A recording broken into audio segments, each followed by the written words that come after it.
Let's cook ginataang kalabasa and sitaw, guys.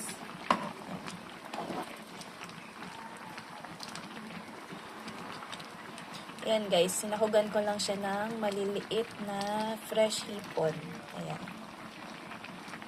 And then, kalabasa, sitaw, yan. Pinaghalo-halo ko lang yan, guys. And then, siling haba. Pinakuluan ko lang sa gata. Ayan, nakaluto na ako ng ginataang kalabasa with sitaw. Konting pakulo na lang, guys.